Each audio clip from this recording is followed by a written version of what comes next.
Hey, Job, do you mind logging onto the website, see if you can get on a Zoom link? Oh, I can do it on my phone. I didn't know if you do it on the computer.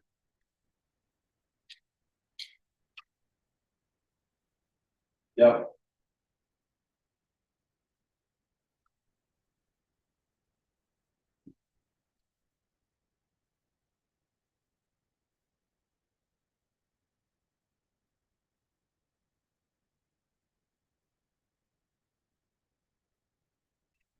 All right.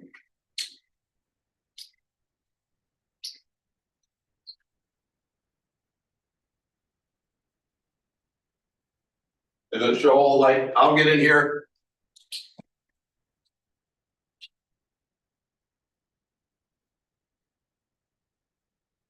Can you hear me all right? All right, cool. Thanks a lot. At least I know I did the right thing this time. I'll mute it and turn it off. Thank you, Joe.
Oh, yeah, we've got a bunch of chipmunks.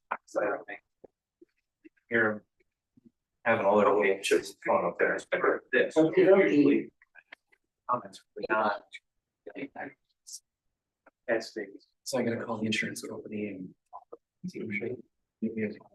Yeah.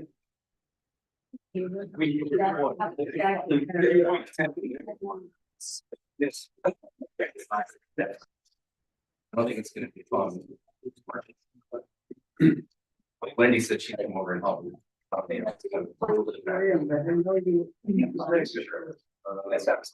I can never come in most of it, you know. Sure, he doesn't. I didn't know that.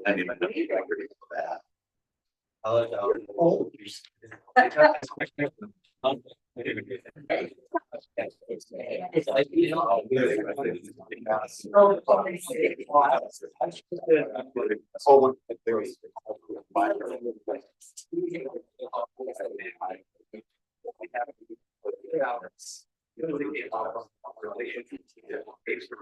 it's like a, but yeah, they came to my high state.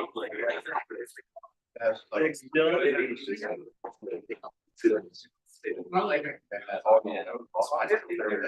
Waiting on everybody else to go get it. You know, fire snips or something. Give us something.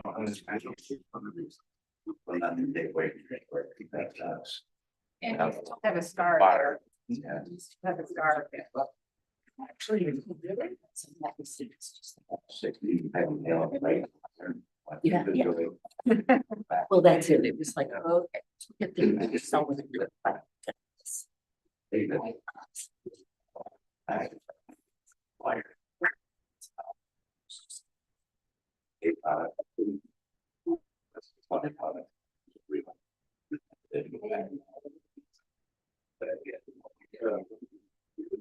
No, it was weird. I had little bowls. I think that was some warnings. I'm so next time. They're on top. That's good.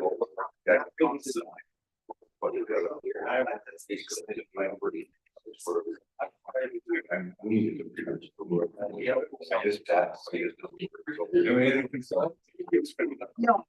Family, it's like you and I feel like. Oh, my dad. There by yourself. Oh, geez. Well, So you guys be forced to. They. Now.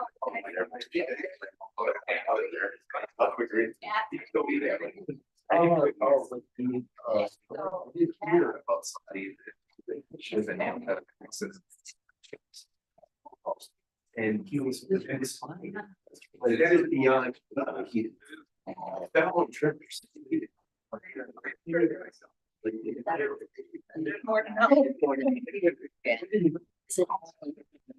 Yeah. It's. Yeah.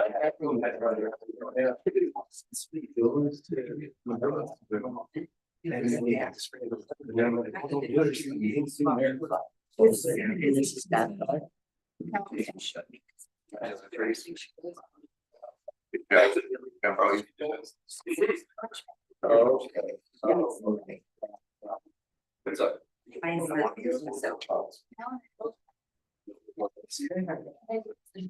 Melody.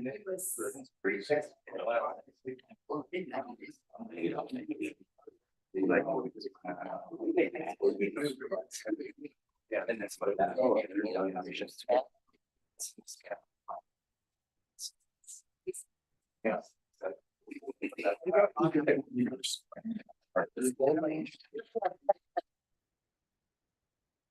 Yeah. Yeah.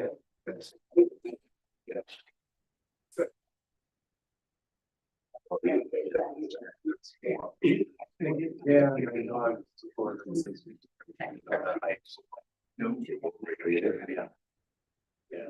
Well, go back to many questions, try to give it. I know I just see them. Wondering, well, she lazy.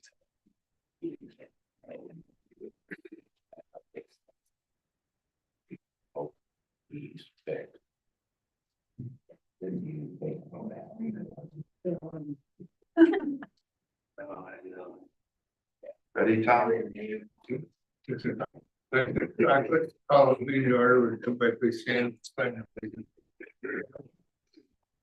I pledge allegiance to the flag of the United States of America. To the republic for which it stands, one nation, under God, indivisible, with liberty and justice for all.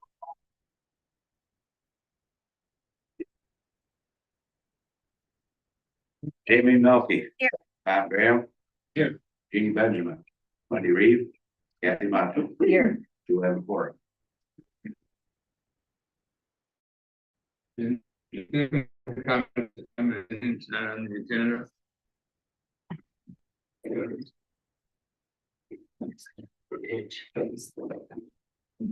Oh, council, Taylor Dewicki, Walker Drive, is this Tom? No. Hello. Testing. Hello, council, Taylor Dewicki, Walker Drive. I'm here to address taxpayer money allocated to the Harbor Springs Area Historical Society, specifically the Blackbird exhibit and its procurement. When you're dealing with public money, there is no wiggle room. Everything must be fair and open and transparent. At the December 1st City Council meeting, the Historical Society Director made two statements that combined were frankly shocking and cannot be true in a fair and open public procurement process. First, she said, quote, "Once we put out the RFP and we receive bids, we will bring those bids back to council." Good. This confirms the RFP has not been issued yet at the December 1st meeting. Then 2 minutes later, she said, quote, "We have also been meeting with exhibit designers, so technically we have some quotes, but that was prior to giving them a budget." Meeting with vendors and obtaining quotes before a public RFP is issued is what auditors call vendor-shaped procurement. Once vendors help define the scope or pricing, the process is compromised, even if that RFP is late.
Way that for RFP and no public RFP posting.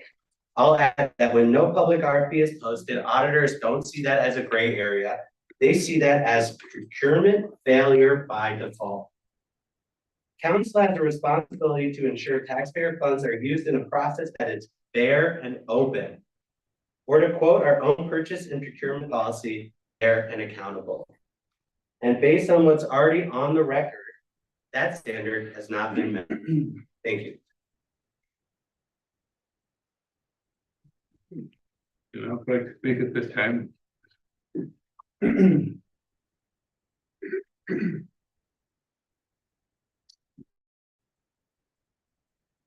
Bill Mulder, 372 West Summit Street. I didn't hear Taylor state his address. Walker Drive. In Walker Township, it's not the city, so, I pay taxes. okay, great. I feel. So, council, I just wanted to tell you, that statement was way over dramatic and, sounds so dastardly. It just isn't right. You know, in many, many years of procurement, you talk to your vendors all the time. You get their best ideas. You learn about trends in the industry. You learn about what's necessary. I've got a completely different take on that. And I think it was way overblown and everybody just should take it down a notch here. And let's let the Historic Society tell us what they've got. Thank you. Anyone else at this time?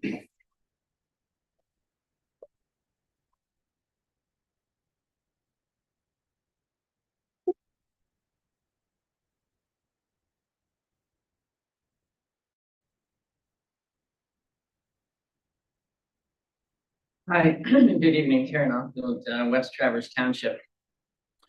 I want to talk to you about the letter that Lene Wells has in our packet tonight. It's not on the agenda, so I would imagine that open discussion is okay now? Correct. Okay, great. She just asked me to include it in the packet, so that's what I did. Okay, so if you all read the packet, it's in there. It's about the ARC, which is the Administrative Review Committee. And it's made up of the zoning administrator, the planning commission chair, a planning commission member, city attorney, city manager, and planning consultant. So 4 paid staff members and 2 volunteers make up the ARC. According to our listening sessions, meetings attended, and transcripts, the ARC was to be a useful tool for shoreline protection overlay zoning, but put on hold at this time for all the other zoning requirements. It was during the last 2025 Planning Commission December meeting that all of these conversations about ARC took place. To the best of our knowledge, the Planning Commission never saw the January 5th Beckett and Rader memo that was presented at the City Council meeting that detailed the specific text revisions of the ARC language. They did authorize approval and delegate working edits in conversations, but as a panel, they never had a chance to review it before the memo was given to you all to approve for adoption. We feel at a minimum, there should have been oversight of the delegated revisions. So we're suggesting to improve the process that when an authority is delegated to finalize text, there remains accountability to ensure the final product reflects the body's intent. And this isn't about second guessing what has or how this has occurred, but it's about making sure that the ordinance states plainly and unmistakably what is about to be adopted. Thank you for the time to look more closely into this. Thank you. Anyone else at this time? Carter Williams following up on Karen's point, 355 East Bay Street. So I think there were 4 or 5 items that have been brought up that were items we were concerned in the final draft. Building on our point, I think that night we sort of said, oh, there are a whole bunch of things, approve it, publish. I'd encourage us next time to get it into a draft and have a final draft, and that also that when we're approving something that big, we just give it a night to sleep on so that it's really clear and crystal eye as sort of practice. General Roberts Rule of Order is final draft, then approve it at the next meeting. Second point some of these things are getting delegated back to the Planning Commission. People are gonna start building to them. And there were revisions that I think in the end, the City Council will want to make based on comments I've heard. So I'm not sure how you do it, but like keeping a time schedule here so that they don't last too long Because what will happen invariably is, well, we got 5 people building it and we're thinking about doing this, so maybe we shouldn't do this, or these people say this, and all of a sudden it turns into something that never gets resolved. And it stays as ambiguous language and gets into errors later on. So the point here is either decide on these revisions at this level. Lene's comments were pretty straightforward, and I don't know if they were controversial, but pretty straightforward clarifications. But try to keep it at the city council level instead of just delegating it away.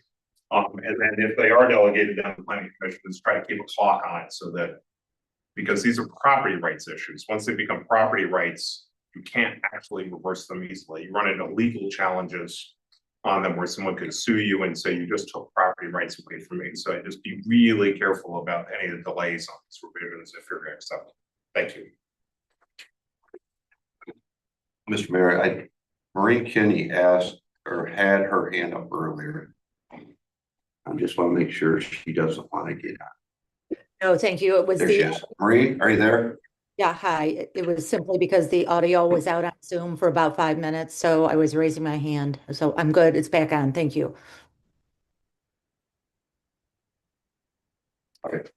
Just so everybody knows, all day long, that side of the building didn't have internet connection. So this went out while it was going on. We had IT problems here today, so that side didn't, and just so everybody know.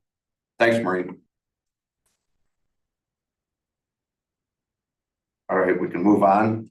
Anyone else? Like to speak? Okay, have a motion on the agenda.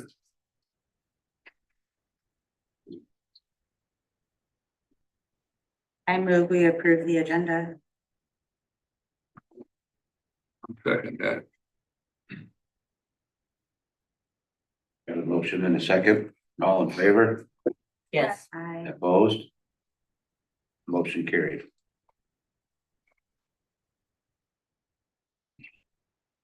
Let's go on to the discussion items. We gotta do the consent agenda. This on the consent agenda is a minute from the January 19th meeting.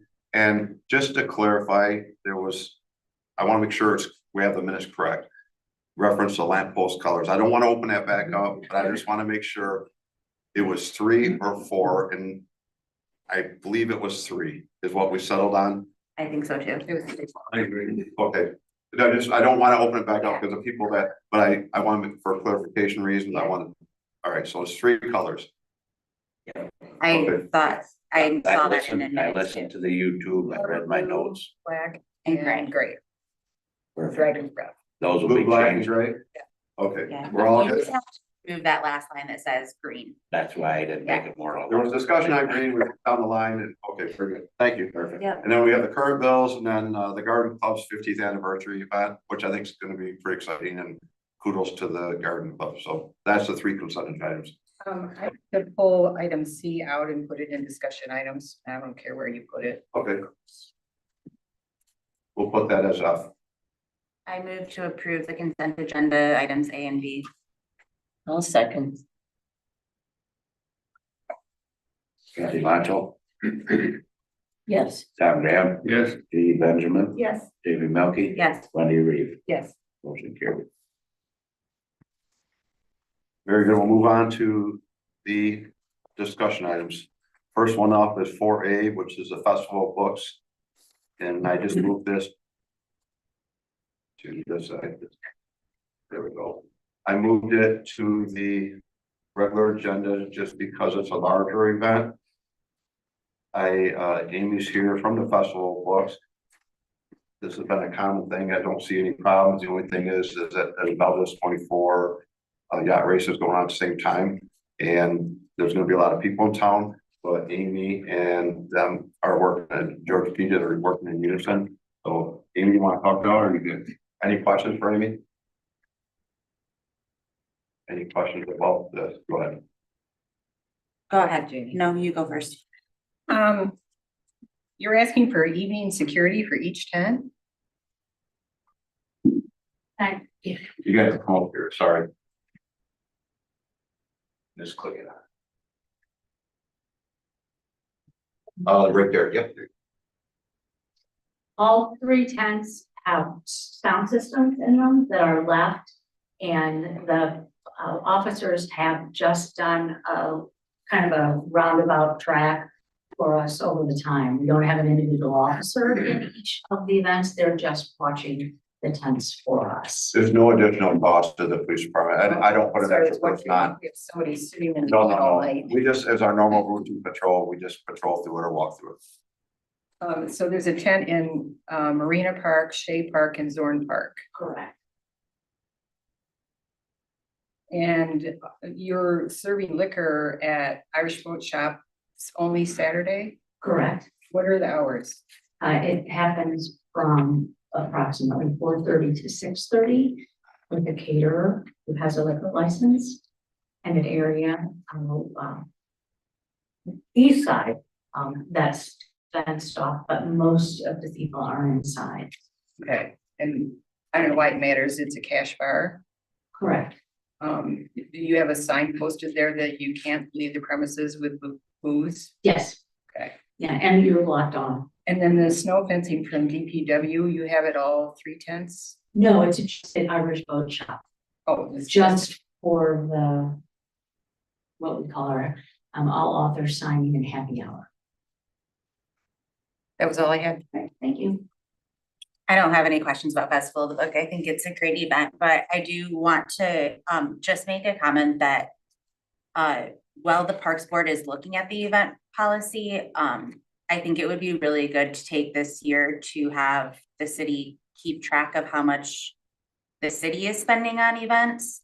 I know that Charlevoix just took a look at theirs and they found out they're spending $140,000 a year to support all of these events, and their council decided that was too much and they made a cap, and they're making people pay for the services they receive. And so I think that having the data would be really good to have for the Parks Board going forward. Okay. I just had a quick question, because as you know, I personally really love this festival. Is this the same request of the city that you've had in prior years? Yes. This is nothing additional, correct? Thank you. Thanks, Dave. Everybody all set? All right, thank you. Right. I move to approve the Festival of the Book application. I second. Dee Benjamin, Wendy Reed, Yes. Kathy Macho, Yes. Jamie Melky. Yes. Mayor Graham. Yes. Motion carried. Did we decide, do you mind my asking, should we put the garden club, make that for the, It's out. At the bottom. oh, we put it at the bottom? Yeah, there's nobody here. We'll just talk about the end. Well, Oh, sorry. I'm sorry. Put it next. My questions are just quick. Okay, we'll move it to 4. You have Taylor Reynolds setting up the tents and the tables and chairs, but it doesn't say when they have to have them out of there. we're gonna request that they come and pick them up Thursday afternoon. That's our goal. And it's gonna be about this one. So this event is on July 16th, is a Thursday? Yes, from 11 to 1. Yes. So Thursday afternoon, Yeah, it'll be 11 in the morning to the noon, yeah. right? I mean, just Taylor can't be more specific that they'll be done by 4 o'clock or something like that, because it is. So a far, busy summer. we had talked to Taylor, they have not committed that, but that's what I requested. Pick them up that the tent and the table set after. Okay, and then, are you gonna provide trash removal or does the city need to? No, we can do that. That was it. I'm sorry.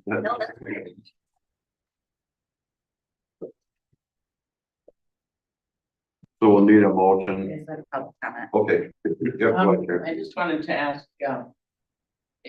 so the get together for the garden club for is it the 100th anniversary? 50th, but it's gonna be in the upper, part, not by the flagpole.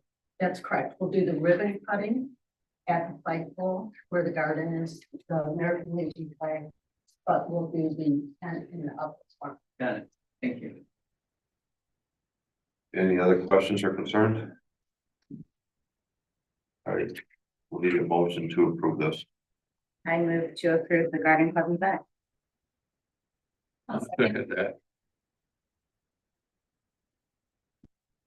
Jamie Melky, Yes. Tom Graham. Yes. Jeannie Magna, Yes. Kathy Macho, Yes. Wendy Reed. Yes.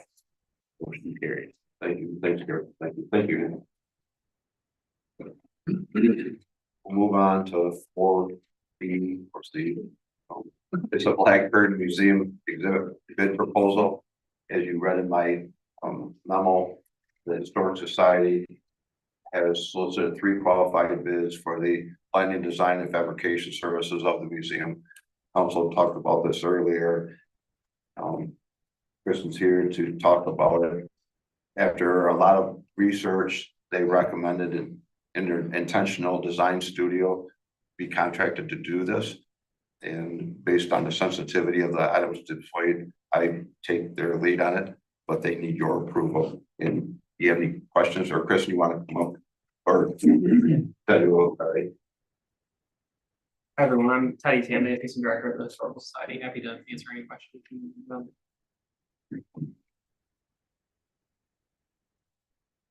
I was just curious, where is, you indicate the intentional design, one of the advantages is their closeness, where, I didn't see anything that said where they're from. Yeah, up in St. Ignace. St. Ignace, Yeah. okay. Yeah, the other 2 firms are downstate. How did the prices vary between them? They were all within the budget amount right around that. I understand, but were they all close to 100? Yes, yeah, 100,000, and then they're the contingency in the budget too, up to 120. So a couple of them, the intentional design one was right at 100,000, and then the others had a contingency work in there too. But they were all sort of right in line. The budget that was laid out. One of them said that they wouldn't cover any permits that had to be pulled. And I was just curious, is there, it's just design work, we're not getting into. Oh, they're, go ahead, Chris. I'm gonna guess because in the presentation, it's not presented as a construction project. So that would be an additional cost if we need to pull permits.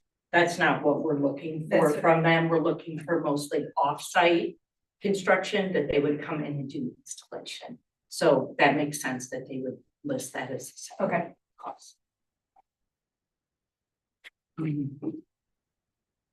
I'm just curious why you chose this guy, because he appears to have no employees. He's the owner, the designer, the fabricator, he does it all. He's been in business only 2 to 3 years, and he's done only 4 projects, all of them in the Straits area. What's this one called? The Flutter and Wow has 9 employees. They've been in business for 14 years. They've done 13 projects, and 9 of them are in Michigan. And then the Good Design has 6 employees. They've done 15 exhibits, all of them in Michigan. They've been in business for 20 years, and you've used them before. So you have a track record with them that didn't turn out well. I'm guessing that's why you don't want to use them again. No, that's not the case. We had a great experience with Good Design. One of the main reasons why we were drawn to working with intentional design is because the proprietor of that, Keeney Swear, has strong relationships with the tribal community who are serving on this committee. So that's a big reason. We also, he takes on, while he's a small outfit, his portfolio is really focused on these smaller museums to begin with, and he takes on one project at a time. So we were drawn to that as well, that would be the sole focus of his work for the year with his firm. And by relationships, to clarify, it's his ability and knowledge in how to handle the Native American artifacts and some of the ceremonial things that go along with making the decisions of what can be displayed and should be displayed versus what looks pretty and you know, it's a different layer of knowledge that the other firms don't have as much local experience with. And Keeney was very involved with the Biddle House on Mackinac Island. And that's just the relationship building part that we know we can rely on from a traditional handling of some very sensitive materials. So the tribe is supporting hiring this guy. Cause it's their story, so. The Blackbird Museum Focus Group, which does have some tribal members, and Mark is also on it as a trustee. They are familiar with all three of these quotes and they were part of this decision. Okay. So they are in agreement, yes. And so are we, as, for lack of a better word, as the business entity that is approving the invoices and the budget, and we are the liaison to the city for those expenditures. So there's, you know, been a nice merging of different ways of looking at this project and approaching it. None of the other bids was less than 100, is that correct? No, Am I reading that they were Yeah, all yeah, about the that's- same dollar? What it came down to is people, our earlier meetings was all the ways we could do something, which we've said before at council. You know, we were up to 300,000.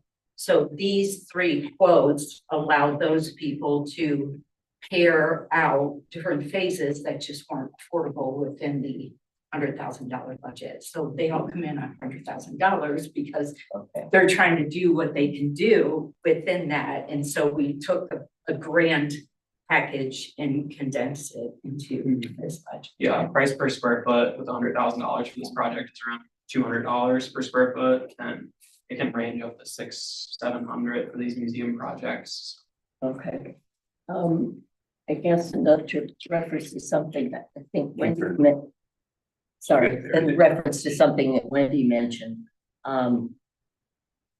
In some of the things that Intentional Design Studio listed that they had done, including I think some of the exhibits at the Ojibwe Museum, I may not have the name right, in St. Ignace. Those have been there more than 2 or 3 years, unless there's a newer one. I know it's been at least 5 years since I saw one there, so I guess I'm asking. Yeah, I think there's been some work done there recently. I haven't been there personally. Okay. To So see that. how long has he been in business? He also has worked a lot with the Mackinac State Historic Parks. Okay. So he's done exhibit design work for years longer than he's had. Oh, Over okay. 10 years. Yeah, over time. He's quite Okay, well known in that circle, I guess. okay, thank you. Weirdly, I was in that museum in June last year. And I'd urge you to go up there and see it. It'll take an hour. And it's the first time I've been in a museum where the same verbiage was repeated 3 times. So I don't want to see that happen. They have a wealth of material. They don't have to cover the same quote from the same person 3 times in one exhibit. But Our they were doing content that. will be coming from our local tribal community. So Keeney won't be informing content. Our Blackbird Museum Focus Group will be. And if the tribe is on board with this, I'm not, and I'm not going to go against you guys either. You know your jobs. Thanks, Ted. Any other questions? Thank you. Like I put in my statement is, it's sensitive stuff that's being displayed, so I trust their judgment that they've got the correct firm to do it. We just need a motion. If any other questions? Just need a motion to support it.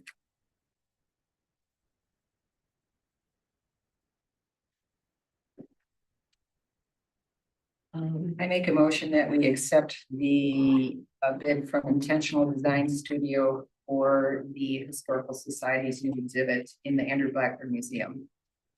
I second. Thank you. Got a motion and a second. Tom Graham, Okay, yes. Kathy Michael, Yes. Jamie Melky, Yes. Jeannie Benjamin, Yes. Wendy Reed, Yes. motion carried. Thank you.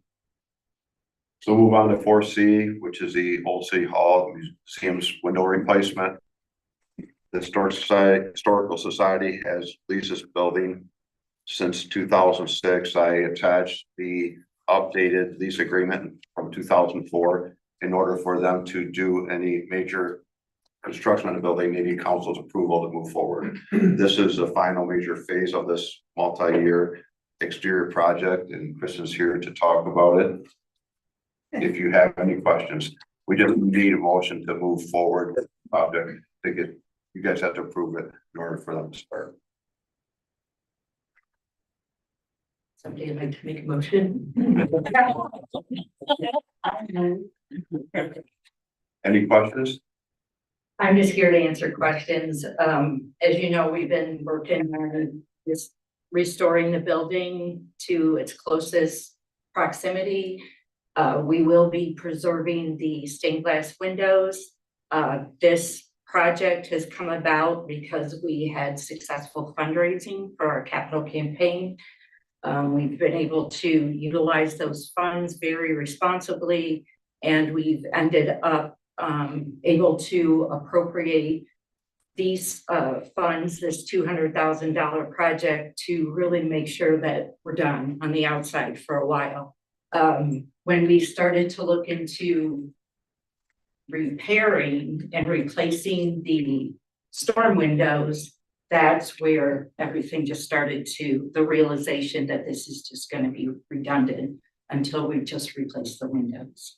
So we went deeper in, we went higher up with the money, and this is where we landed. So we're just seeking permission to keep going and doing it right and get it set up for a little bit longer future.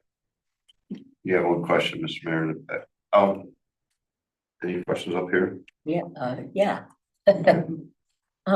Is, I'm sorry, you may have said in there, when are you starting this?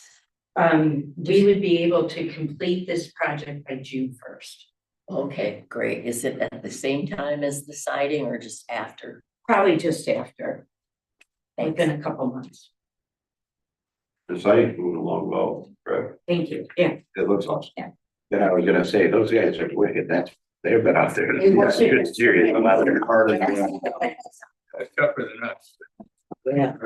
There's still painting that needs to be done with the siding, and this project kind of merges in so that the painting that's done can also be done in a more permanent, longer lasting plan than if we were to paint storm windows and then have to paint again if the windows were replaced in the future. So.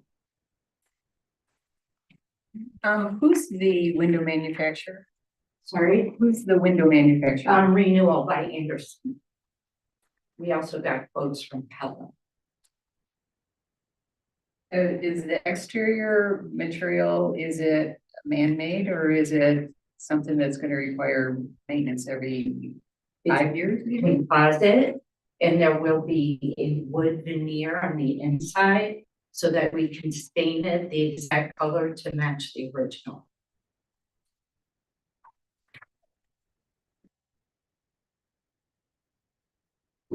You still want to speak? Yes. Hi, Kristen. Hi, Rick Gaffigan, Houston Road. Is there any rot on the windows now? There is, and I included some pictures in the packet of the sills in the storm. It's kind of hard to show until we start removing the storm windows, what kind of rot is going to be revealed in those window wells, because there is moisture getting in the storm windows. But I did include in the packet just a couple pages up. You can see a little bit of rot and where the paint is peeling. And as Jamie always says, right in here. It's he has some builder saying that, for every, half inch of rot you see on the outside, there's a lot more behind it kind of thing. So when we remove these windows, These are, the storm windows is where all the rot is, everything that you see purple. These outer wood trim is the original wood from the 1800s, and that's what we will be leaving and painting. So is it the storm window that's rotted or the actual window? There's gonna be a little bit of both. There's gonna be both. And I know you and your team, Kristen, are such good stewards of this. I am totally against this. The windows are the eyes of the building. Those windows have lasted over almost 140 years. I can't even imagine why we would put money into that other than repair. And the storms look, I looked at the outside, the storms look pretty good. I get you may have sill rot. New Anderson windows aren't gonna solve that forever. The storms aren't working though. You can see the condensation inside all of our windows. But that's maybe where you put some of that 200 into sealing those properly or fitting those storms, but to replace all those, especially the colored glass. We're not replacing the colored glass. So you're gonna leave that inside window. We will be reusing that exactly as you see it. I'm still, and I, like I said, I know you're a great steward. I'm totally against this. It's just not something this is our crown jewel on Main Street. And it will even, putting Anderson renewal windows in that just is not something, for the record, I would ever suggest or support. But that's me, the preservation guy. Thank you. Well, and I would welcome you to come and see the windows that we've chosen. They have the same mule bars that protrude, the same 1.5 inch for the thickness of them on the inside, and the depth of them is exactly the same to match the historical window. So you're matching the 4/4 exactly as they are. Mm-hmm. Good, and somehow you're gonna keep the colored glass, but you're still gonna replace them, and there won't be a storm and a sash, there's just gonna be one window. Correct. Sort of goes. And it's gonna be energy efficient for modern use. Almost 140 years, Kristen. Still bad. Sort of goes with the siding, right? So- We replaced the siding, that was the original siding. Well, it's up to the board to decide what, the future of the building, and do we leave in 10 more years, we're replacing the storms again, and how, what is the future? So, it's not Kristen's decision, but I do try to find the best product. And I certainly welcome you to come in and look and see the product that we're looking at, and work with Jamie, our project manager, to come up with the best solution. So, Thank you. Kristen, are those double pane or triple pane, the storms that you're buying? double. So 140-year-old windows were not, they're single pane, that's why you're getting all of that leakage and. Right, and while the storms that we're on, then you can see where the mullion bars, they don't line up right here. And there isn't even one running through the center there. That was just added. That's a storm window. These were done in 2006.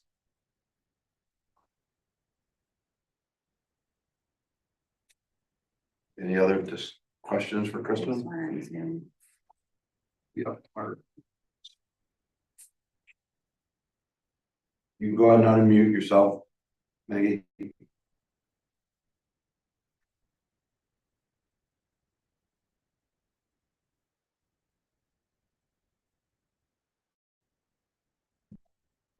Ask you to unmute, Maggie. Hello, can you hear me? There we go. Yep, there you go. Okay, great. Go ahead.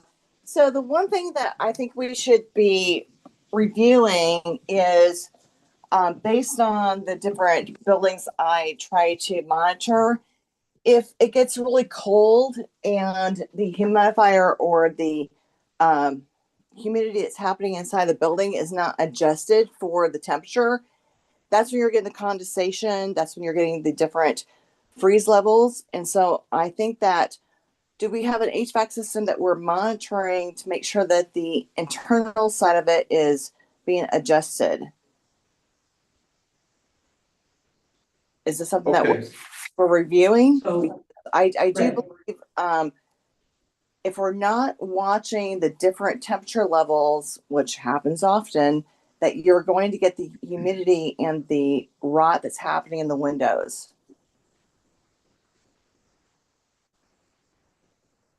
All right, do you have anything else? Nope, thank you. We do have humidistat control, we have artifacts, so we have to, that's every museum, yes. So we do monitor that in all of our galleries and.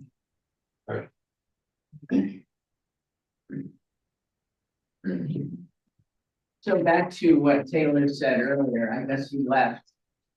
He didn't want to hang around, but he's young and it's good that young people come and participate. Is there anything that we need to follow up on, what he was talking about? That's a question for the city with regard to the Blackbird Museum. We were asked to get 3 bids and follow the city process, so I can't answer if what Taylor was saying is valid or not. I did what I was told. I think what he was talking about was the last project, not the windows. Correct. This is something that the Historical Society pays for. And we just have to approve it because it's technically the city's building. I also think that if the city were the people that were in charge of doing all of this, we would not be paying attention to all of these details. We would not be making sure that everything was being maintained in a historical way. So I think that the fact that the Historical Society is doing all this work and paying attention to those finer details that there's nobody at the city level would do is only a benefit to this agreement. So I am in favor of allowing this. That a motion? Sure. All right. And move to allow this, the Historical Society to replace their windows. I second. Yeah, sometimes come randomly where I thought we were chatting. Got a motion and a second. Tom Graham. Yes. Wendy Reed. Yes. Jamie Melky. Yes. Judy Benjamin. Yes. Kathy Macho. Yes. Motion carried.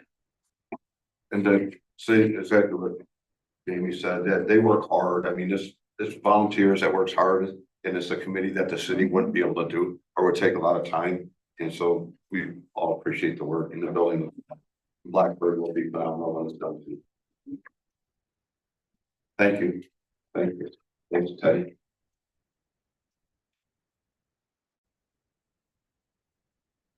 Get to where we need to be. So we're on to 4D, the beach. Thank you guys. Have a good night. The beach restrooms rehabilitation. So I typed up a lengthy sort of synopsis of what's going on, and actually Rachel's here, so I'm gonna ask her to. We talked about a long time ago about the beach bathrooms, and they need to be the urinals need to be replaced, toilet need to be replaced. We need a new roof on it. We can go out, we can hire an architect to come up with a plan like we did the marina. This is a much smaller scale project. And so when I talked to Rachel and her time commitment and my time commitment, you'll see I did reach out to an architect who does a lot of our work, like the marina. And he said, no, this is called rehabilitation. It's not a remodel project like we're doing at the marina. With our purchase procurement policy, if we go to an architect, it's gonna put us over that 40,000, then we're gonna have to seek an RFP in order to do it.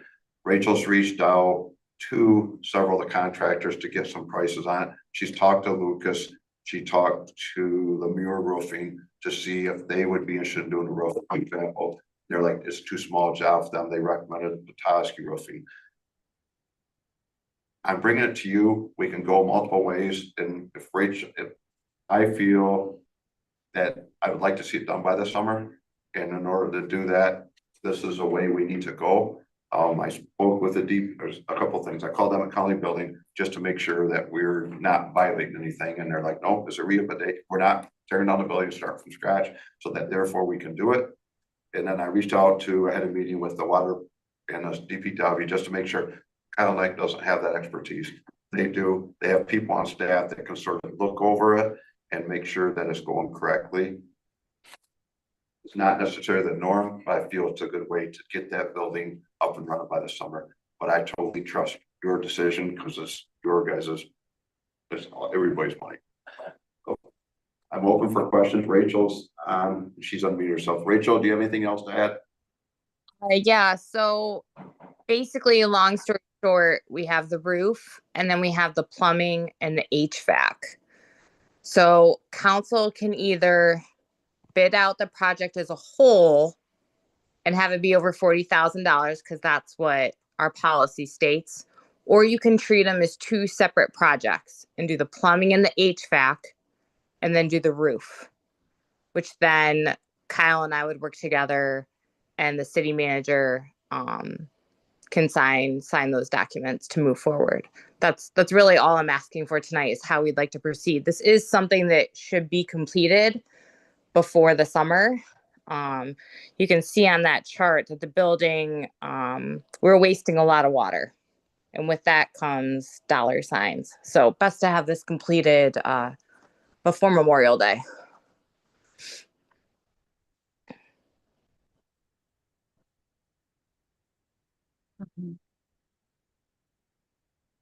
Yes.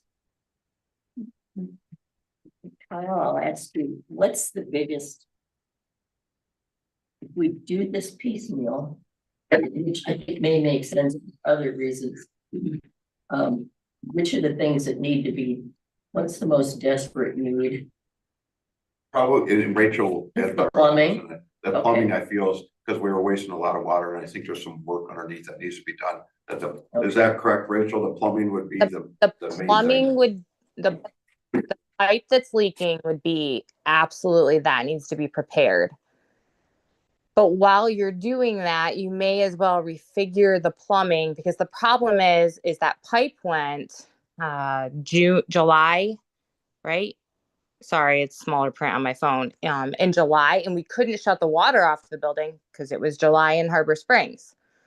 So you run that risk. With redoing the plumbing, the way Fairburns has it in that quote, they're going to separate each component. So we would have been able to shut off the women's room, shut off the men's room, shut off the utility sink.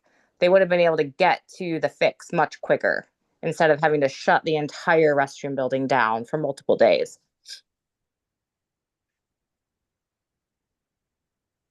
And the We HVAC, budgeted it in the capital improvement plan. yeah, and the HVAC. Go ahead, Rachel. Been in that men's room, they know that the HVAC is important. The ventilation is horrible. I don't feel I really need to go the full extent on that, but if you've been in that men's room, you know.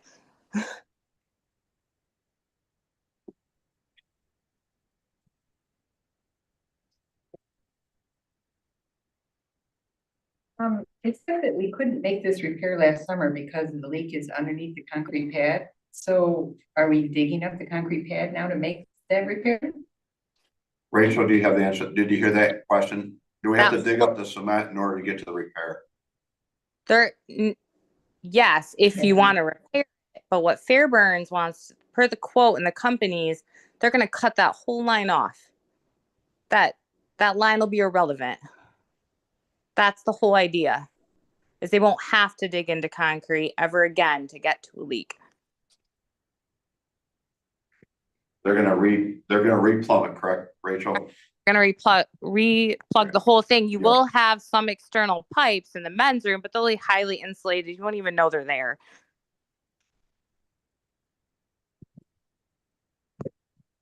Basically, they're gonna take what we have, do away with it, and re-plumb it to take care of that leak. Correct. It'll be cut off at the floor. And you can see I got the pictures now of both, and I think Rachel. Yeah. So do you see all those valves coming up? Those will all be cut flush and shut off. The pipe is underneath those. The pipe will be irrelevant. Okay.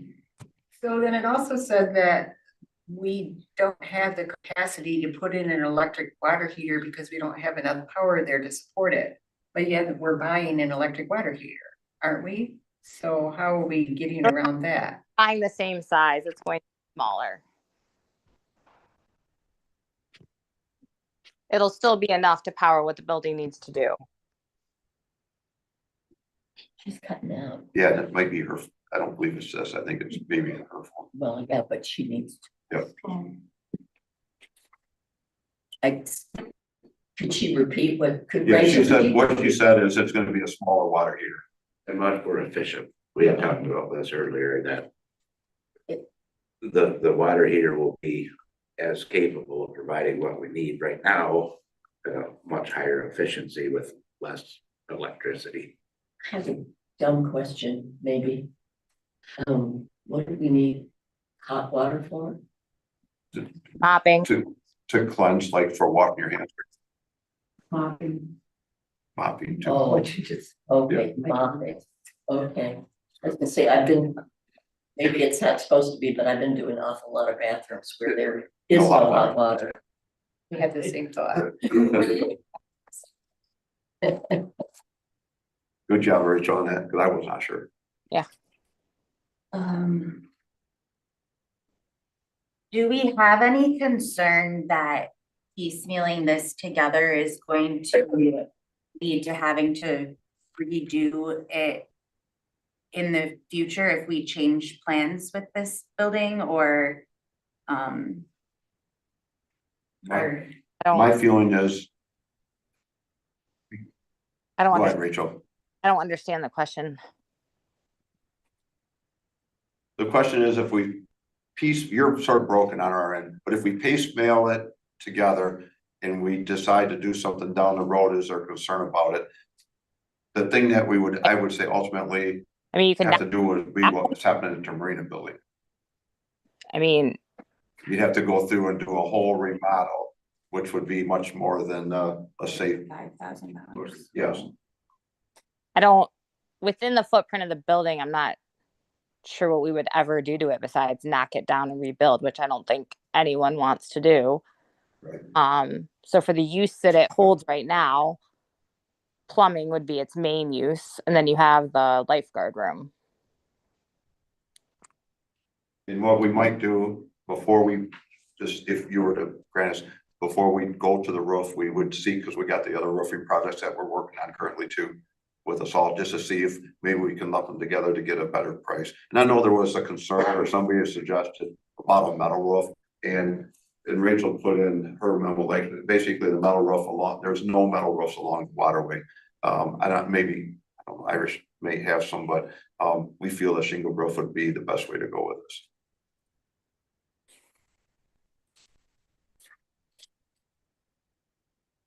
It looks like we got a quote for 16,500 for the doors and 22,800 for the doors, but the quotes weren't included in our packet. Rachel, do you know on that? One's fiberglass and one's hollow.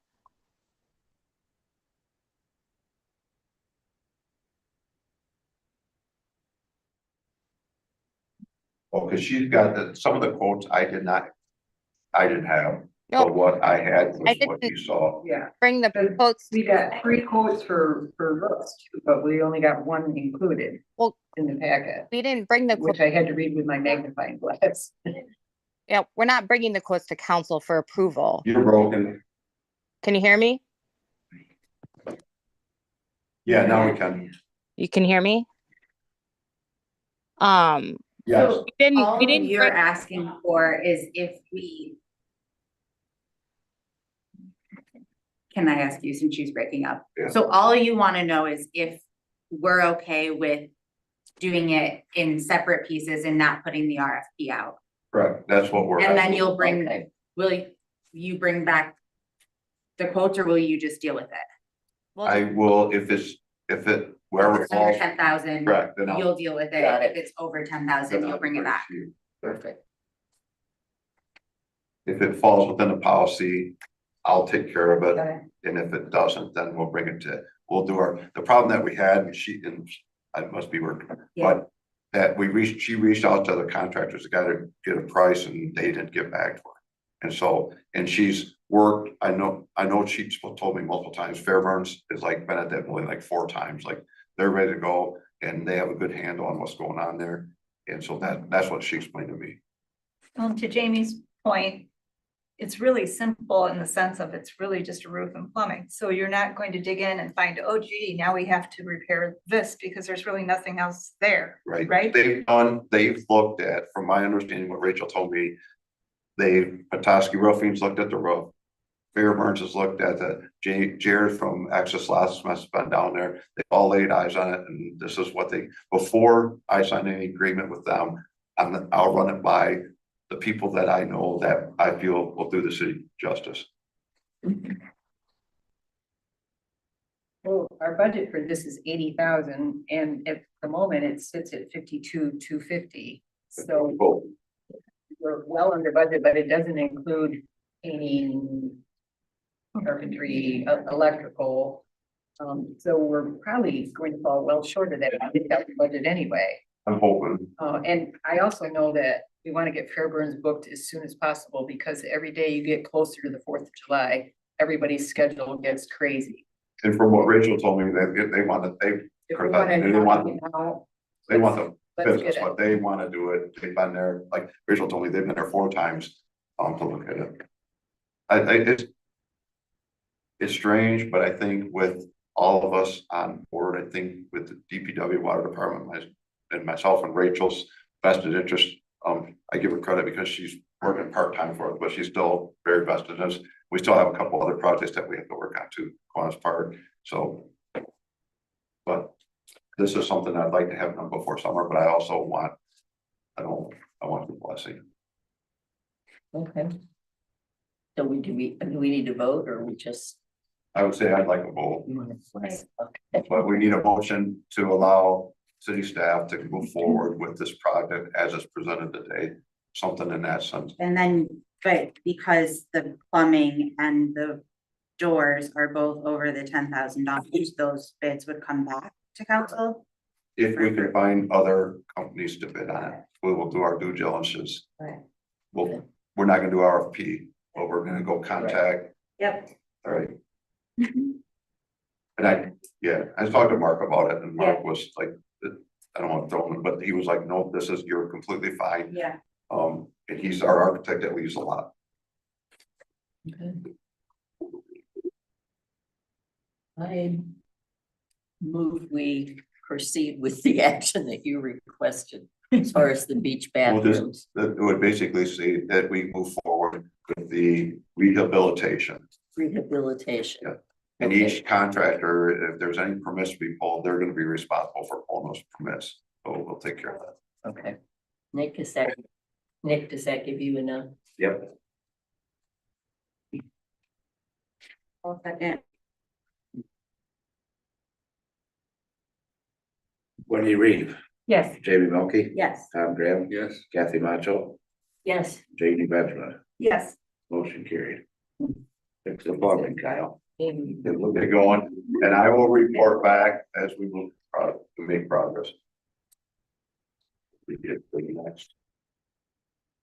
4E is at the last city council meeting, councilperson Macho had asked that we would discuss the conflict of interest legal memo to try to disclose that. So at this time, I'll let you go ahead. Okay. Can you do me a favor? Oh, sorry, I'm sorry, yes. Basically, I was just hoping that we could make public the communications that we got from Attorney Raymer during the closed session. I'm sorry, I forgot the date. It was in November. Jim sent us a letter November 25th of 25, giving us a legal position. And I would like to ask the other members of the council if we could make that public. And then we can have a discussion about some of the issues that brought up. And it was, I believe it was at the December 15th meeting is where you went into closed session. Okay, that's probably true. Okay. And so my reasons are that the issue was conflict of interest. What rules my concerns, and the reason I wanted to have this public is simply to maybe make sure there's an understanding of what rules do exist governing possible conflict of interest by the city's elected representatives. And are there other rules of conduct in addition to that, that council members should abide by, i.e. any ethics concerns? And my point is just that since I don't see anything in the letter that Mr. Raymer wrote that needs to be kept confidential, as typically a closed session would. So I would like to ask that this letter be published, unless you have a better idea of how we could do it, published on the city website along with the attachments that were with it. Does not involve any specific litigation, so therefore I'd like it to be public. Any comments? I have no objection to it. Do we need, You'll need. do we is need there a any vote? discussion? Need a motion of the entire. Okay, council. that's my motion is to make that communication public.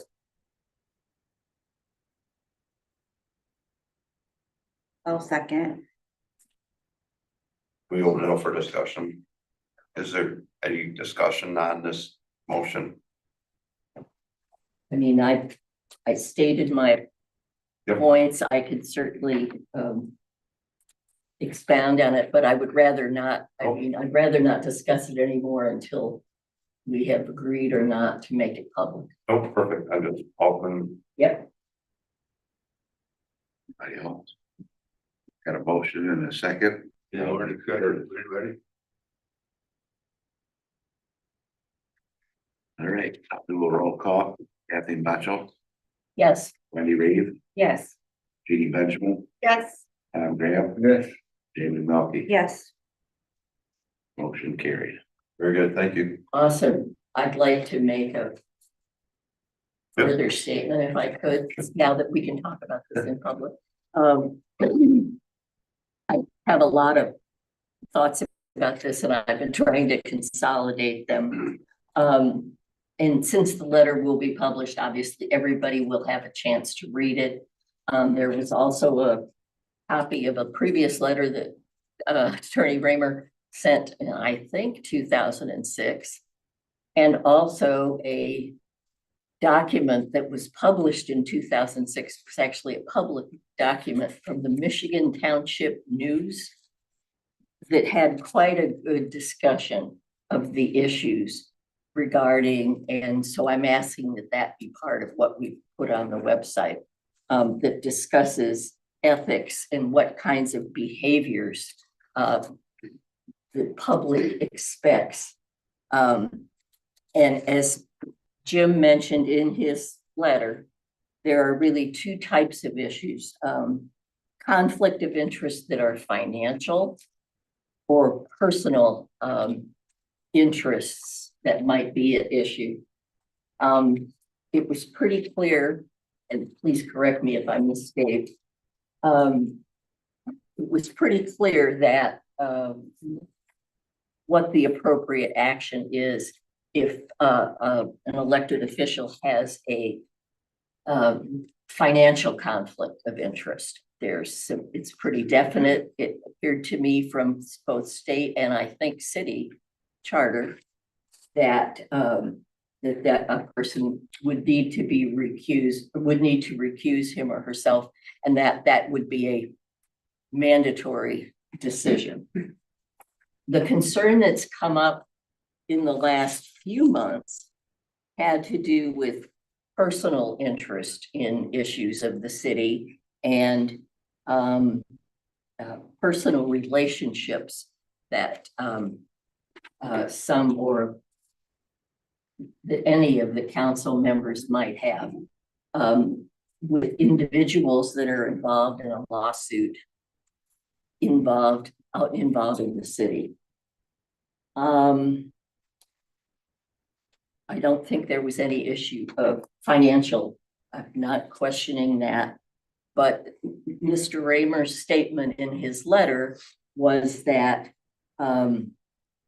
if there is personal conflict or a personal conflict of interest, that it is really it is the responsibility of the council person to review, to consider this.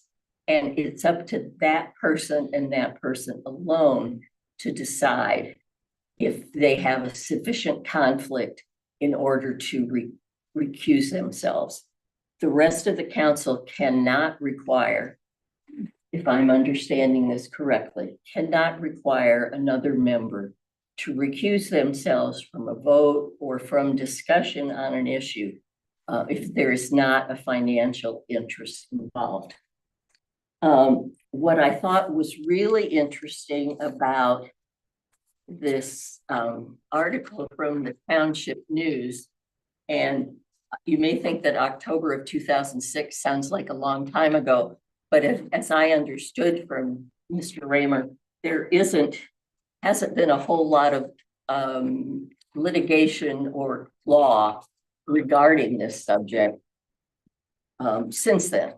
So this pretty much, and I think this states very clearly with a lot of words and fairly small print, I'll admit, what the ethical standards should be of our elected officials and what voters expect of us. And it's not just, I mean, there's a whole long list of things which I think we have no questions. No secrecy in decision making, no favoritism or bias. But it's also not only to do the right thing, but to have the appearance of doing the right thing. And that's where it becomes very difficult for a public servant to,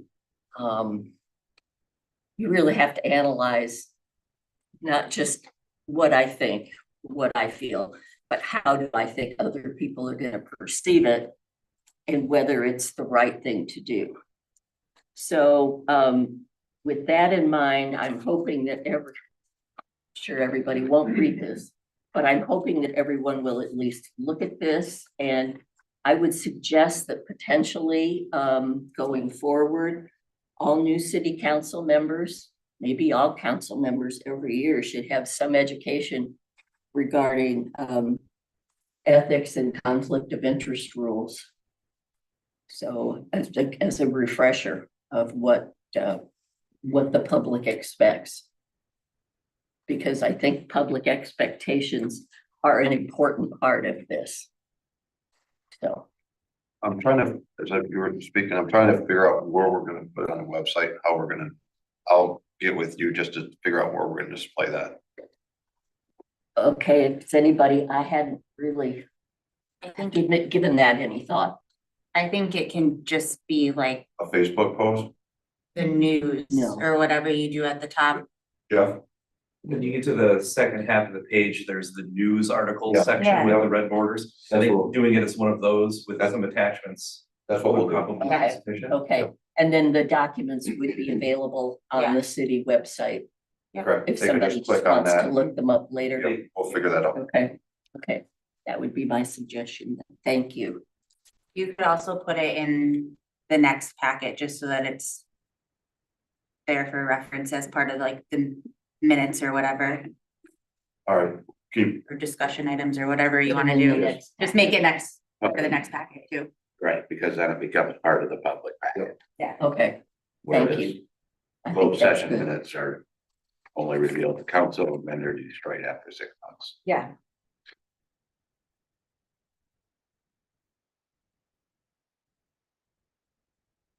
all right, Maybe there. good. Can you hear me? Hey, just a sec. Can you use it, May? Go ahead, May. Okay, I understand the financial being very black and white, and I understand what Kathy's saying, but the problem that I have with what was this proposed is that it's very gray. So my next door neighbor files a suit against the city and people around, because the noise elevates what people think and perceive is who's going to have the winning argument before the argument is even determined. And we have a situation within the city right now that's already elevated to a federal level. And which I'm shocked that we haven't had a proposal to settle the situation. And it's very gray when you're talking about a personal level. So my next door neighbor, you're telling me that if I was on council and I have a relationship with my next door neighbor, I have a ethical view on me without even having the person that is innocent before proven guilty. Okay. So I understand the financial, that's very black and white. And that we've had situations in this town where we have been very lenient on that. But now that we're going down this road on a personal level, so say I myself say, city, I think that you've been unfair to me. I judge you. And so now I have an A on my chest and I can't go through town because everything's horrible because I'm trying to do a suit against the city. I think this is dangerous. I don't necessarily think that that's the intent of this, because part of being on council is. But the boundaries and the borders on this are very ambiguous, that you cannot put anything around it. And so with regards to a personal situation, because I say hello to you, who's going to judge me?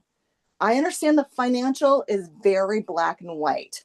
Until you can give me a black and white, you cannot give me a judgment on personal interaction. It's very dangerous. Can I talk? Are you Sure. good now? I think that the intention of this is, number one, no other council member can ask anybody else to recuse himself. It's basically your morals and standards. If you feel that you're going to make a judgment based on relationships as part of being on council, so every council member, that's their job to go build relationships within our community in order to obtain the information to help our community grow. And they will do that every day. I hope they do, because that's part of that's why they're elected on councils, because they've talked to people and people trust that they're going to share their opinions or their images to help our city be better. So I know what you're saying, Maggie, but I think there's a difference between what you're saying and what the intent of this revealing of this memo is.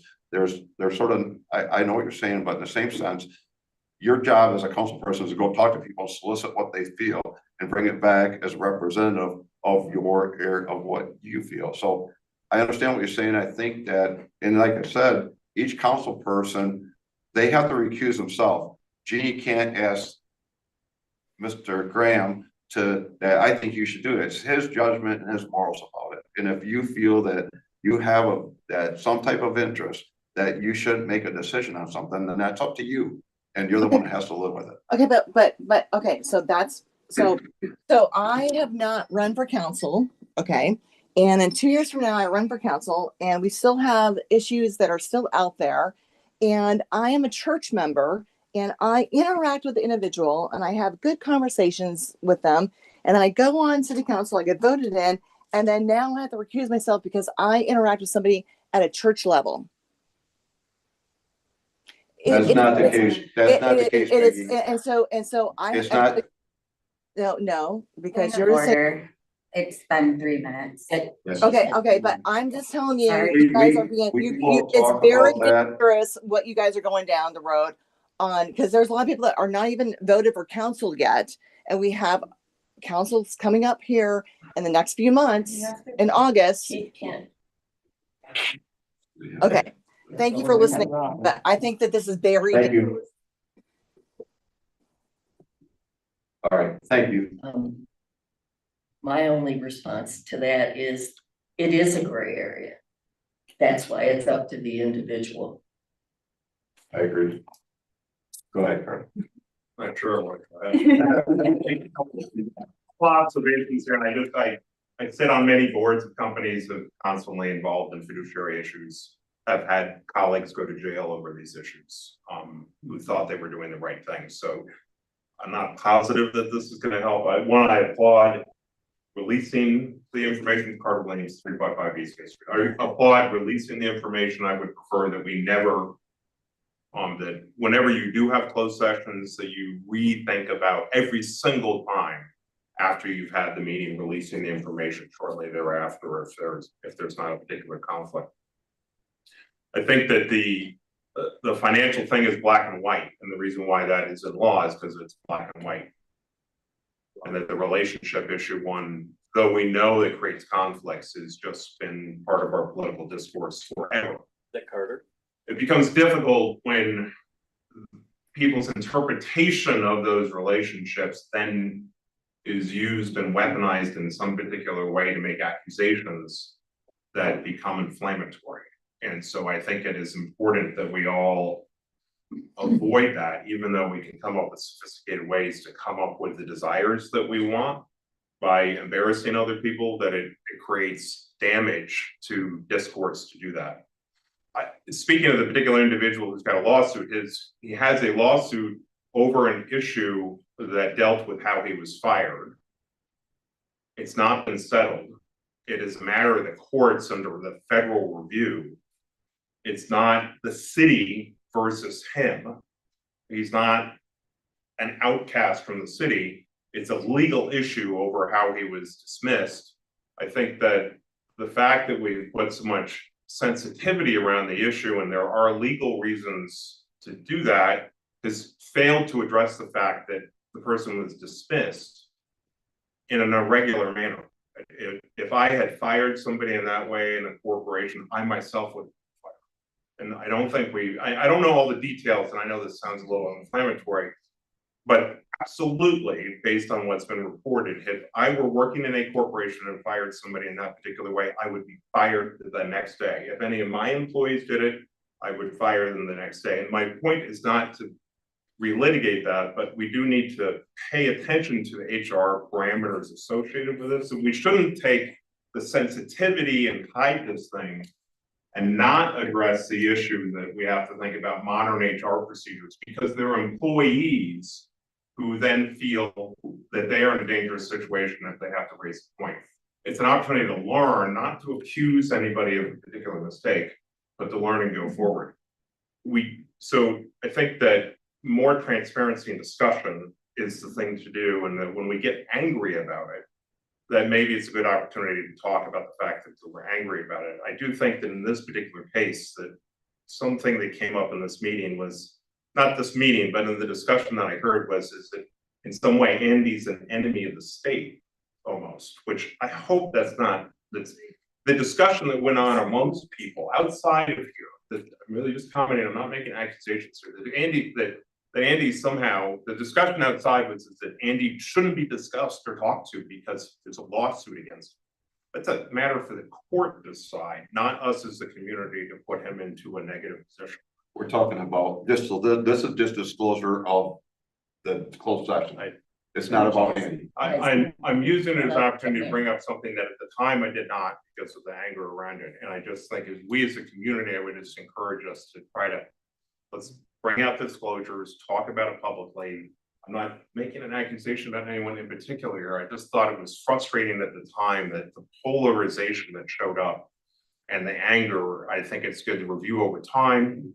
I do think that looking at any particular individuals as having done something wrong here is just an opportunity to reflect on it and not to end up as a legacy that somebody's wrong. So I'm not sure that came across well. I do appreciate you releasing it. And I accept that certainly my purpose tonight was really not to address anything relating to that particular individual or lawsuit. It was a general observation and critique comment that I have had from several voters in town as to behavior of public officials. And in different circumstances, not in any one particular, so I certainly wasn't using that as my example. I think it's a gut check for all of us, and I think it's a good reminder. And I always, in the cop world, I always talk about you don't want to be in the front page, just the top half of the front page of the paper. And it's sort of like this, so. That's even. It is, okay. That's why I try to stay on, so. We all good? All right, we'll go on to the city manager report. I have just a few things I want to talk about. Number one, our new patrol car, we got it in. Not the one we just approved last week, but the previous one from 2025, and it's on the road, so that's a good thing. Nick and I today, we met reference to the substation and the bonding issue. We're gonna do a weekly meeting at 2 o'clock on Mondays, just because I'm new to this, Nick's new to this, actually the two people from Verdanus, they're all new, so we're trying to make sure that we're staying up on top of it. It was a very productive meeting today. We're moving forward, but we were told today that some of the material we're ordering is like 64 weeks out, so it's like a long ways out. So we're continuing with it. I feel like today's a good meeting. We're gonna meet, like I said, weekly about that. I said earlier, the IT, we're having IT issues. I sent you the email, the city manager community crashed 2 weeks ago. It was old, that needed to be replaced a while ago. We have no replacement schedule in here. I've contacted 3 IT companies. I'm getting quotes from them. Every taxpayer is trusted the city to take care of stuff, and the IT, and no offense to Bill McCullough, he'd be the first one to say he retired in 2024. And so he's on board with this, but we need to move forward. I know we didn't budget it, but we need to be better. And so this is something that we have 3 companies that will give me quotes. I'll make that decision from what we obtain, but I am ordering a new computer for the next city manager, and I'm getting that done relatively soon, because I don't like working over there and not working over here and seeing the staff here. So recruitment, I sent you the email just for the public. Mr. Walsh sent our recruiter WMS posted the posting for this job, and the deadline is February 27th. So he'll keep us updated. I think he said on a weekly update of where he stands. And then I just want to give kudos to the DPW staff. We've had a hard winter. Those guys are coming in at 4 o'clock, 5 o'clock, and they're working until 3:30, 4 o'clock. They're trying to knock down the banks. They appreciate everybody's patience because they're up on Lake Street, State Street. That creates a traffic congestion a little bit, but those guys have put in a lot of hours, and so I just want to commend them. So that's what I have as far as city manager. Any questions? Or move on to boards and commissions. I don't think there have been any meetings. I don't think there's been any. Nope, Not all right. since the I last haven't one. had a meeting. City council, old, new and old business. So, go ahead, Jean. I wondered if we could put on the agenda for the next meeting to go over the ARC info, just because when we approved the zoning, there were 4 things that we wanted to make sure were written in, and I didn't review, and I'd feel more comfortable if we all knew what we're talking about when it comes to that. I know it been recommended to go to back to the planning commission. Is this? I don't know that it did. I think that only Yes. parking and. Oh, That's my understanding. yeah, that's right. Okay. So I don't need to make a big deal out of it. I just want to feel comfortable that this is, just review it so we all know what we are approving or reviewing and comfortable with what's being said. I would think that that would be appropriate to be done though at the planning commission, don't you? That was where I thought. I don't think it needs to be such a big deal. I think if we have. I think we're that's. Who I don't would you think. like to, I can put a memo, but I'm not gonna be able to explain. Who would you like to, like, I'll put it as an agenda item, just if that's what you want. Who do you want to talk about? Would you want like Jeff to talk about it? I don't know, like, I can throw it on the agenda and do a memo, but I can't give you the answers that. I'll just say this, the planner gave his opinion about this issue. And he basically concluded that on the way the new code is structured, the ARC does not have the authority to approve site plans on its own. It does not have that authority. regardless of anything else. And you're comfortable with the language, the way it's written, that it is clear that it is? I agree with his, the way he's expressed it, but it certainly, you know, an amendment to clarify that wouldn't hurt, but I would suggest referring it to the planning commission to consider it. Okay. Okay, so is that something I bring up at the planning commission and ask? That would be my, I mean, that's what I would recommend. To bring it to here and discuss it to here, to bring the planner here, it's gotta go. Yeah, Yeah. okay, Are you good with it? yeah, Okay, so you can bring up the planning commission, and if the decision's made at that level, then we'll move forward with that. Is okay, that right? yes, Okay. thank you. Ms. Reeves? So in meeting 2 weeks ago, Harbor Light, it comes out in this, something I missed in the meeting, in the DDA and the voting on those blasted light poles. They say in here, that you can only vote once because the QR technology facilitates that. And it would open up the feedback to anyone who lives here, has a summer home here, is a visitor or day tripper, anyone who has that kind of interest. So in other words, anybody who comes into town and says, oh, they're voting on lamp colors, I'll vote for this color, is going to vote. And I think I would like to give them stricter parameters for that. And I would propose commercial or residential property owners within the city limits of Harbor Springs, registered voters in the city of Harbor Springs, and tax-paying business owners in the city of Harbor Springs are the only people who are voting on the color of the lamp posts. I just don't know, I don't know how I think there's a couple difficulties there. The first is the only way to be able to dictate and say, this person is going to get a chance to vote or take the survey or whatever, and this person isn't, is if you send out a mailing that has a specific QR code for just that person. And that, so we would have to do some type of mailing to citizens of the city of Harbor Springs, where each person would have a different QR code. Once that QR code has been used, it would not be able to be reused. Then the second difficulty would be, you know, property owners, it would be very clear. We have the assessment roll, we have the data. That business owners is a little bit less clear. We certainly have, you know, all the businesses in town, but getting an accurate mailing list for everybody to get them their own specific QR code, I think would be a little bit more of a challenge. And in order to have that type of a survey or poll, it would extremely exacerbate the cost in doing so. It could certainly be done, but it would elevate the cost of acquiring that answer quite a bit.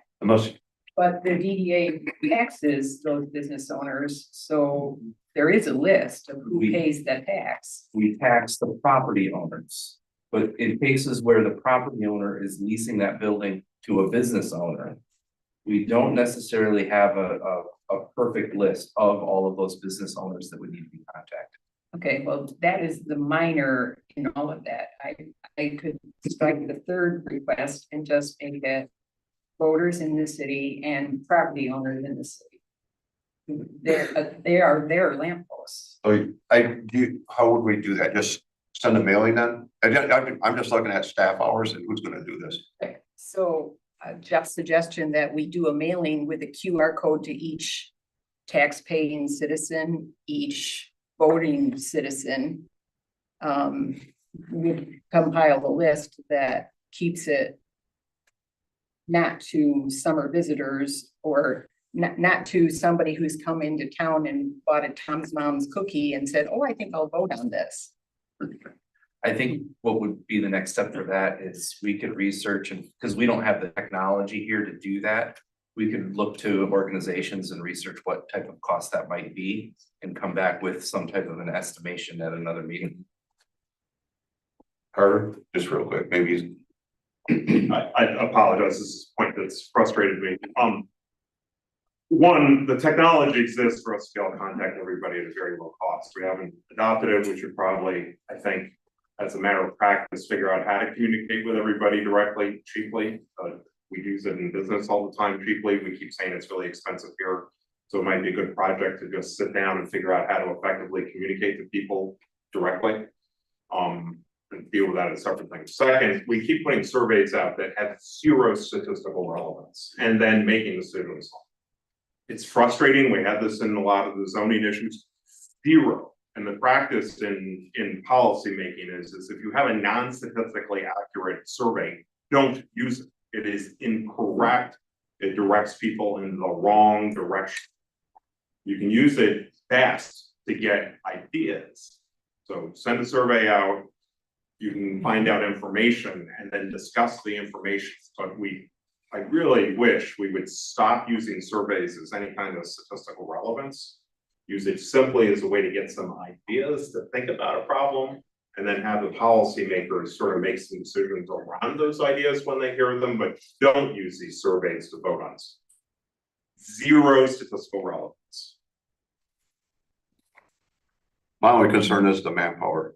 Like, that's my biggest concern. But if that's what council wants, I think we just need to give them stronger parameters, because if everyone hasn't forgotten, Margaret Tweeden gave us a list of everyone who supported the Harbor Blue. And I went through that list and there was one city resident on it. Everybody else was from the township.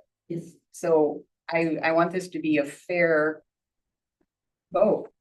I don't think without more than one council person interested in doing this, I don't know how we can direct. it's your guys, you would have to basically exactly come to what- that that's consensus. my point. My biggest concern is manpower, and we have Is problems. is Councilwoman Reeves asking to put this on the agenda for next time? Or are you looking for a vote or discussion right now? Because there's no motion and no second. And At the moment, we're discussing it. right, and my other concern is the fact that Becky's not here she's gonna be the one and myself to try to coordinate this. And I think it would be beneficial if we were gonna have this discussion to have her here. I have coffee downtown all the time. We've spent a lot of time on lampposts, and somehow we need to get to a decision and move forward. Right. So we'll put it on the agenda for the next meeting. All right, if that's what council wants to do. Yep. About how we dictate how we send the survey out, now that we've chosen 3 colors. This, you sure you want, this is what we want to do? I'll go whatever direction you want. I'm just saying, yeah. I want the DDA to come up with a survey if they want to bring it back. If we want to see it before they publish it, that's fine. But I agree with Carter too, that we aren't going to say, oh, well, gray got 2 more votes than blue and 7 more votes than black, and that's what color they're going to be. I mean, I just think that it's good to find out what people think.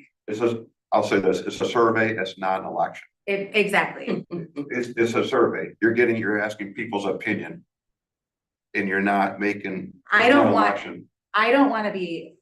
council to micromanage every single thing the DDA does. I think that the council needs to allow them to do this, to plan this project and come back to us with what they have found, and then we can make the decision. But I don't think we should micromanage every single aspect of this project for them. If we want to micromanage every aspect of it, then we should pay for it out of the city's money and not make the DDA pay for it.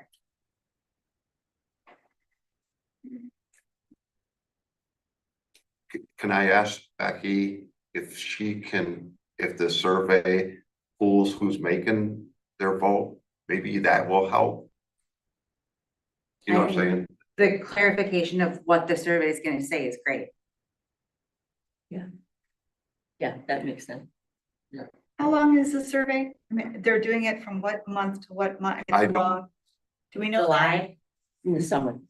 So I mean, But I if you don't made it know how long. long rather than, I mean, maybe if you shortened I don't know. how long you can do this, it simplifies things. So how about I get with Becky and see how the survey is gonna go, just to get clarification. And we treat it as a survey, not as an election. And we make a decision. And then I will just get back with you once Becky tells me how she's gonna, like, if we have the means to find out who's voting. That may be beneficial. And Maybe the Harbor Light got it wrong. I don't remember her saying that. That's what she said. Yeah, she did say that. I know what you're saying, because I mean, yes, I mean, we own the light posts, the citizens own the light posts, so why would we care what Birchwood or Ruby Johnson or anybody else thinks what color they should be? but that happens a lot in this room. Just to let you know, people that are not city residents or taxpayers. One of the things that we have done in past surveys is one of the first questions of the survey is, are you a resident of the community? Are you a resorter of the community? Or do you live in a neighboring community? To kind of help set, and then you have the ability with follow-up questions to break that down. And in this scenario, you could say, well, residents of the community favored blue over black. Resorters of the community that come and visit favored black over blue. You'd be able to see the differences or the similarities where the overlaps are. Would that be sufficient to, where you're still opening it up where everybody can participate? You are still relying on people to be honest of where they reside. But you can try to the best of your ability to then, separate and see what everybody thinks. And then make a decision what you would like to do. Would that help? I think our instructions to the DDA were that they had to come up with a consensus and use that consensus for determining what color they were gonna paint the posts.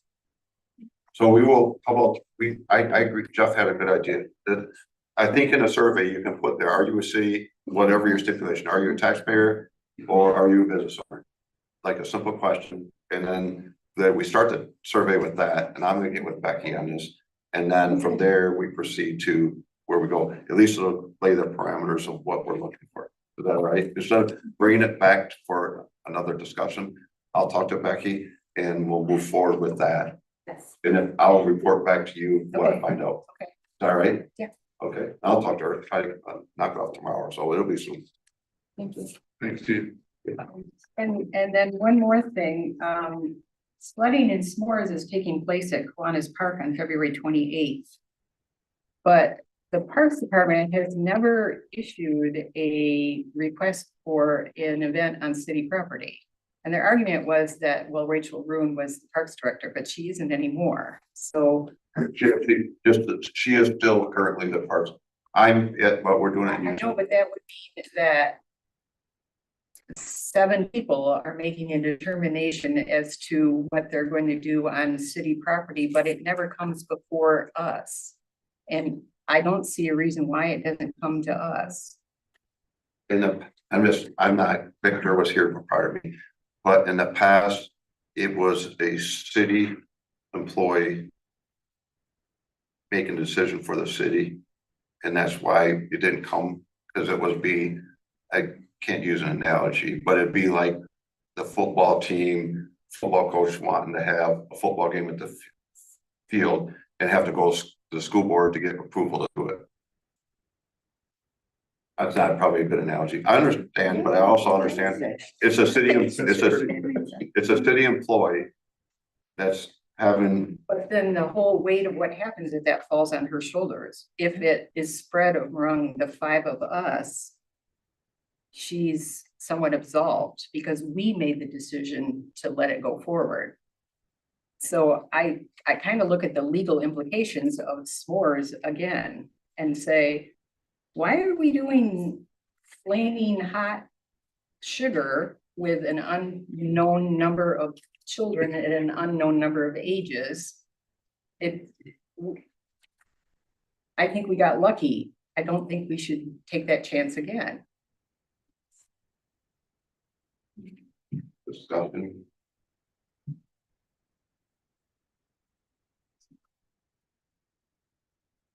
It seems to me the city should be able to work with it itself.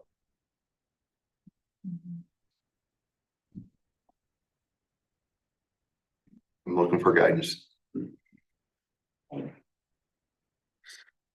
I think it's just really simple. They fill out an application like everybody else does and it comes before us. That's all I'm asking. Is that for every event then? Like, if we have any time the Parks and Recs director, the future Parks and Recs director asked to do something that we have to fill out an event to you, a city employee has to fill out an application to do on their own property? Well, first of all, it's not their property. No, it's our property, it's city's property. Right. So that's why I'm saying, if we are representing the citizens in the town in their interests, it's their property. We should be making the decision what happens on their property. If it was an individual, I'd see it, that wasn't employed by the city. That's what I'm sort of struggling with. You were really micromanaging what, it's like asking our DPW, can you go out and plow the streets tomorrow and have to come back to council to say, yes, you can. Because this person's doing their job under the guidance of the city. And it'd be like. The Parks Director was, I mean, she came to council and said, these are the events that we're going to do. And that is now her job to run these events that the city approved of. There's a budget for them. But that hasn't happened. She I don't hasn't think- come before us with a list of items that they're going to do. She has, just not when you have been on council. I've been on council for 14 months.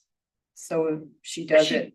how But the long city she doesn't wants. have to come for every single event because we hired somebody and trust them to make these decisions. Unless Jim Raymer sees a legal reason why every single event needs to come to us, then I don't see a reason to do it. I think there is a fine line here between policy setting and what the management is supposed to do, the execution of the policy. And you have to be careful that you don't invade what the charter delegates to management and control of, when every decision that the management team decides has to first be approved at the council level. There is a kind of a mix that may not be good. So I think Jamie maybe said it well. He hired a park director, and presumably one of her jobs is to make the parks useful for the people and to have events that are good. Now, if that's not what the council wants the parks director to do, then you should not give her or him that authority. But I think you have to leave some discretion to people that you engage to do the job that you hire them to do.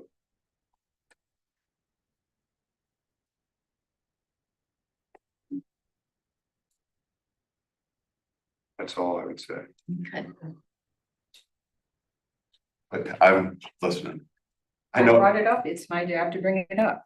You don't want to, you Council don't have has- concern with it, then we don't have concern with it. If council, Ms. Reeves has spoke out, does council 100%? Is there, I guess, an emotion or support to what Ms. Reeves says? Mr. Mayor? It's hard to micromanage everything. Do I have a motion from anybody? No. Okay. The one thing I'll try to relay in the future maybe would be at the beginning of the year that we come up with events and put it in these are the events that we're gonna host this year, so that council's aware of it. And then if there's concern, then we can address those as we move forward. something. That's a good plan. Yeah. If I may jump in again, sorry. I think a great opportunity or the thing to do, which we already do for many other departments, I know for assessing and planning and zoning, I submit an annual report to city council. And that might be a good thing for the Parks Department to do, either ahead of projects or after projects to relay how they've gone. She does it. Yeah, Every year. I think that's a great opportunity for city council to address potential concerns, but not rise to the level of micromanaging everything. Yeah, she does, or they do. So I did see Maggie on, is that right? She's. Maggie, you can go ahead and unmute yourself. Can you hear me okay? Yes. Okay, great. So I'm gonna go back to, sorry, I've been on, my hand has been raised for a while. And I agree with Jeff. I think the number one question for the lamppost, the drop-down box would be tourist, property owner, business owner, any stakeholder. That way we have it identified and we can filter it out from there. Very easy to do. With regards to the discussion that we're having right now, I guess my question is, what is our insurance coverage? It doesn't matter if we have the approval by city council and so forth. To me, it's what does our insurance cover us in the situation of an incident? And the Kiwanis Park, I love the fact that we were given all these funds, but it is, there's a lot of activities taking place.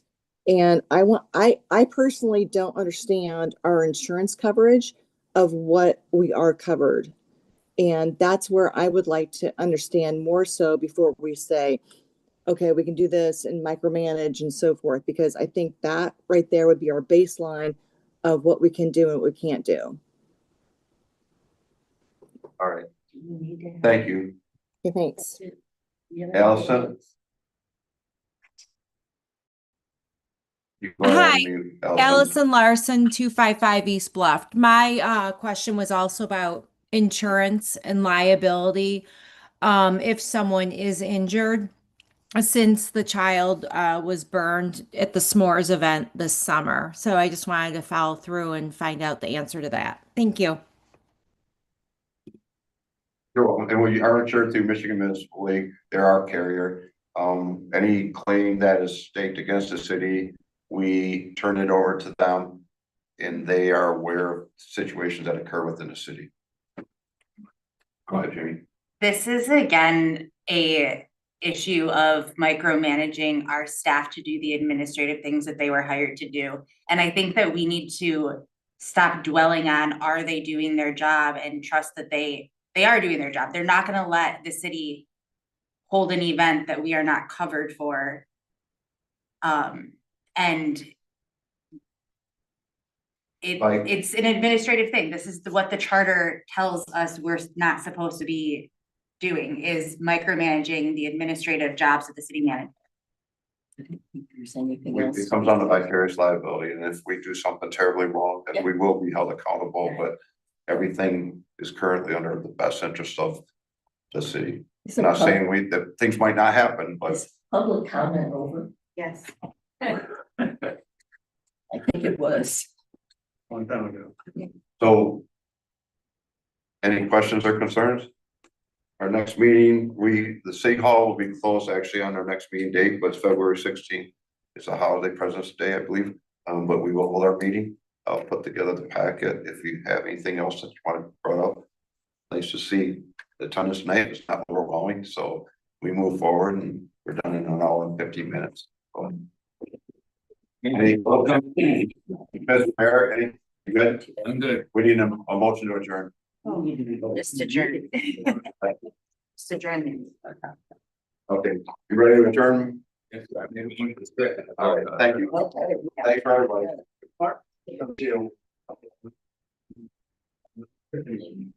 Yeah.